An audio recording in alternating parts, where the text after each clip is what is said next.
میرے والد 15 سال سے بیمار ہیں، بہت علاج کیا، ڈاکٹری بھی روحانی بھی، گھر سے تعویذ وغیرہ بھی ملے، دروازے سے انڈے ملے، انڈے دفن تھے اور 7 رنگ کے دھاگے ملے، کاٹ کرواتے ہیں، پھر عمل ہو جاتا ہے، پھر عامل کے پاس گئے، پیسے بھی بہت دیے لیکن کوئی مکمل علاج نہیں ہوا، رہنمائی فرمائیں اور مکمل علاج بتائیں۔ 5 وقت کے نمازی تھے لیکن اب نماز بھی گئی۔ اللہ اکبر، اللہ اکبر۔ یہ ابھی مجھے ایک بھائی نے نا یہاں وہ کاغذ ہے، اس پہ حرز اعظم ہے، کچھ آیتیں قرآنی ہیں، اس کو منزل بھی بولتے ہیں اور اس میں وہ اپنا حرز اعظم بھی اس کو بولتے ہیں۔ یہاں بھائی تھے، انہوں نے وہ کہتے ہیں میں اپنی بیٹی کو دم کرتا ہوں، وہ آیات ہیں، اس میں آیات سحر شامل، ہاں یہ والی،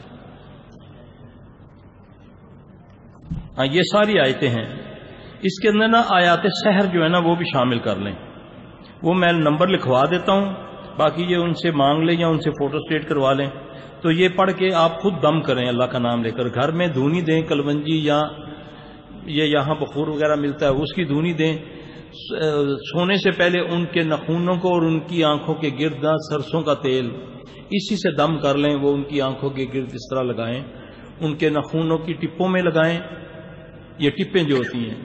ناخنوں پہ نہیں لگانا، ان کی یہ ٹپوں پہ لگانا ہے، پھر ایسے کر کے کانوں میں لگا لیں، ناک میں لگا لیں، اس طرح، تو ایسا اس کو کریں، اس کے بعد یہ ان کو پڑھائیں، نہیں پڑھتے تو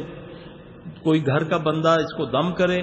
گھر میں ہر وقت قرآن چلا لیں، انشاءاللہ تعالی وہ ٹھیک ہو جائیں گے، لیکن زور بہت پڑے گا ان کو۔ یہ شرعی دم کی فوٹو کاپی فرقان سینٹر سے انشاءاللہ مل جائے گی۔